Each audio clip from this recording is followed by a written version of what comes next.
बिस्मिल्लाहिर्रहमानिर्रहीम। अस्सलामु अलैकुम। आप देख रहे हैं सऊदी उर्दू न्यूज। इस चैनल के जरिए सऊदी अरब और खलीजी ममालिक की ताज़ा तरीन मुस्तनद शाम की अहम खबरें आपसे शेयर की जाएंगी, जो खास तौर पर यहां काम करने वाले गैर मुल्कियों के लिए जानना बहुत जरूरी है। तो वीडियो को आखिर तक जरूर देखिएगा, लाइक शेयर करना ना भूलिएगा।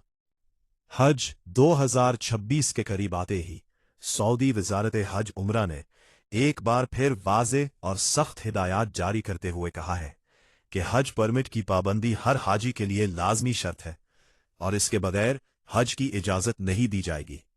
वजारत के मुताबिक पॉलिसी सिर्फ एक कानून नहीं, बल्कि हज्जाज किराम की सिक्योरिटी, हिफाजत और सहूलत को यकीनी बनाने का बुनियादी जरिया है। इसीलिए तमाम अफराद को हिदायत की गई है कि वो सफर से पहले अपने हज परमिट की मुकम्मल तस्दीक जरूर करें। वजारत ने जोर दिया कि अगर हज्जाज इन जवाबित पर अमल करेंगे तो वो न सिर्फ अपने मनासिक आसानी और सुकून के साथ अदा कर सकेंगे, बल्कि मजमूई तौर पर हज के इंतजामात भी बेहतर तरीके से चल सकेंगे। इन इक़दामात से रश का बेहतर कंट्रोल और मुख्तलिफ मुक़द्दस मकामात पर हज्जाज की मुनज़्ज़म तक़सीम मुमकिन होती है।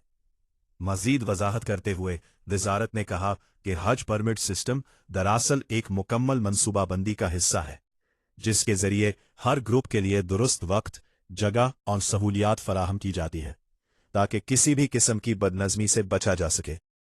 वजारत ने खबरदार किया कि बगैर परमिट हज करने की कोशिश करना या गैर कानूनी हज मुहम्मात के जरिए लोगों को धोखा देना संगीन खिलाफ वर्जियां हैं, जिन पर सख्त कानूनी कार्रवाई हो सकती है। इसी के साथ सोशल मीडिया पर फैलने वाले जाली और गुमराह कुन इश्तिहारात से भी खबरदार किया गया है और अवाम से कहा गया है कि सिर्फ मुस्तनद ज़राओं पर ही एतमाद करे। बैनुल-अक़वामी सतह पर भी वजारत मुसलसल मुख्तलिफ ममालिक के हज दफातर के साथ राब्ते में है, ताकि हज्जाज को इनके अपने मुल्क में ही आगाही फराहम की जा सके और उनका सफ़र शुरू होने से पहले ही मुनस्सम अंदाज में तैयार किया जा सके। ये इक़दामात इस बात की निशानदही करते हैं कि सऊदी हुकूमत हज 2026 को महफूज, मुनज़्ज़म और आसान बनाने के लिए भरपूर इक़दामात कर रही है ताकि आज़मीन की सिक्योरिटी और हिफाजत को यकीनी बनाया जा सके।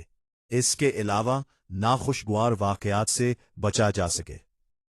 अमरीका के दारुल हुकूमत वाशिंगटन में व्हाइट हाउस के सहाफ़ियों की सालाना तकरीब के दौरान फायरिंग का वाक़या पेश आया, जिसने सिक्योरिटी इंतजामात और सियासी माहौल पर कई सवालात खड़े कर दिए हैं। रिपोर्ट्स के मुताबिक ये वाक़या 25 अप्रैल 2026 की शाम वाशिंगटन के हिल्टन होटल में पेश आया, जहां एक अहम तकरीब जारी थी, जिसमें सदर डोनाल्ड ट्रंप, खातून अव्वल यानी डोनाल्ड ट्रंप की अहलिया, वजीर खारजा और दीगर हायर हुकाम शरीक थे। ऐनी शाहिदीन के मुताबिक अचानक फायरिंग की आवाज़ें सुनाई दी, जिसके बाद तकरीब में मौजूद अफराद में खौफ हरास फैल गया और कई अफराद टेबल्स के नीचे छुप गए। फायरिंग के फौरन बाद सीक्रेट सर्विस ने सदर ट्रंप और दीगर अहम शख्सियात को फौरी तौर पर महफूज मकाम पर मुंतकिल किया। सिक्योरिटी एहलकारों ने मुश्तबा हमला आवर को दाखिल होने से पहले ही रोक लिया और फिर निहायत महारत से हमला आवर को गिरफ्तार कर लिया गया। हुक्काम के मुताबिक हमला आवर के पास शॉटगन, हैंडगन और मुताद्दिद चाकू मौजूद थे। इस वाक़े के दौरान एक सिक्योरिटी एहलकार जख्मी भी हुआ, ताहम वो बुलेट प्रूफ जैकेट की वजह से जानी नुकसान से महफूज रहा। अमरीकी मीडिया के मुताबिक मुश्तबा शख्स की उम्र तकरीबन 31 साल है। वो कैलिफोर्निया का रिहायशी बताया जा रहा है और इब्तिदाई मालूमात के मुताबिक वो अकेला हमला आवर था और इस हमले का मकसद ताहाल वाज़ेह नहीं हो सका। सदर ट्रंप ने वाक़े के बाद मीडिया से गुफ्तगू में कहा कि हमला आवर को हिरासत में ले लिया गया है, तमाम हुकाम महफूज है।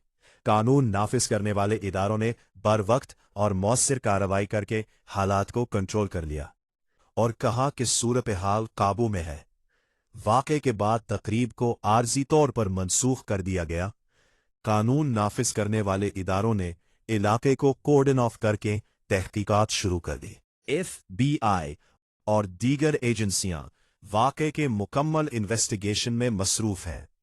माहिरीन के मुताबिक ये वाकया अमेरिका में बढ़ती हुई सियासी कशीदगी और सिक्योरिटी खदशात की एक और मिसाल है, खास तौर पर ऐसे मौके पर जहां हायर क़यादत एक जगह मौजूद हो। मिडल ईस्ट की गैर यकीनी सूरत हाल के दरमियान एक अहम पेशरफ्त सामने आई है, जहां अमेरिका के एक सीनियर कानून साज ने ईरान के हवाले से अपना बयानिया पेश कर दिया है। तफसीलात के मुताबिक अमरीकी कांग्रेस की मुसल्लह अफवाज कमेटी के सरबराह सेनेटर रॉजर विकर ने ईरान के साथ जारी सफारती अमल पर सवाल उठाते हुए कहा है कि अब मुज़ाकरात का रास्ता मौसर नहीं रहा। उन्होंने सोशल मीडिया प्लेटफॉर्म एक्स पर अपने बयान में कहा कि ईरान के मौजूदा निज़ाम के साथ बातचीत का वक्त खत्म हो चुका है। सेनेटर विकर के मुताबिक रीजन में देरपा इस्तेहकाम के लिए नई हिकमत अमली की ज़रूरत है। इनका कहना था कि मुस्तकबिल में आने वाली क़यादत पर किसी भी मुआहदे के हवाले से मुकम्मल भरोसा करना मुश्किल हो सकता है, इसीलिए अमेरिका को अपनी पॉलिसी पर नज़रसानी करनी चाहिए। ये बयान ऐसे वक्त में सामने आया है जब पाकिस्तान की मेज़बानी में होने वाली सफारती कोशिशें ताअत्तुल का शिकार हो चुकी हैं। इन कोशिशों का मकसद अमेरिका और ईरान के दरमियान इनडायरेक्टली मुज़ाकरात को आगे बढ़ाना था, लेकिन अब तक कोई बड़ी पेशरफ्त सामने नहीं आ सकी। रिपोर्ट्स के मुताबिक अमरीकी वफ्द का प्रपोज्ड दौरा इस्लामाबाद भी मनसूख कर दिया गया, जिसकी एक बड़ी वजह ईरान के जौहरी प्रोग्राम और आबनाए हरमज़ की सिक्योरिटी से मुताल्लिक इख्तिलाफात बताए जा रहे हैं। माहिरीन का कहना है कि अमरीकी पॉलिसी साज हलकों में इस वक्त ये बहस तेज हो रही है कि क्या सफारतकारी को जारी रखा जाए या कोई मुतबादिल रास्ता इख्तियार किया जाए। बाज़ मुबस्सिरीन के मुताबिक ये बयानात इस बात की अक्कासी करते हैं कि कांग्रेस के अंदर सख्त मौक़िफ़ रखने वालों की आवाज़ मजबूत हो रही है। दूसरी जानिब तज्ज़ियाकार ये भी कहते हैं कि ख़ित्ते में पहले ही कशीदगी मौजूद है, इसलिए किसी भी फैसले के असरात न सिर्फ मिडल ईस्ट बल्कि आलमी सतह पर भी महसूस किए जा सकते हैं। आने वाले दिनों में ये देखना अहम होगा कि अमेरिका अपनी पॉलिसी में किस हद तक तब्दीली लाता है और क्या सिफारती कोशिशें दोबारा बहाल हो पाती हैं या नहीं। क्या दोनों हरीफ किसी एक नुक्ते पर मुत्तफ़िक होकर मुज़ाकरात के ज़रिए इस कशीदगी को कम कर सकेंगे। ये बात गौर तलब है कि जंग किसी मसले का हल नहीं,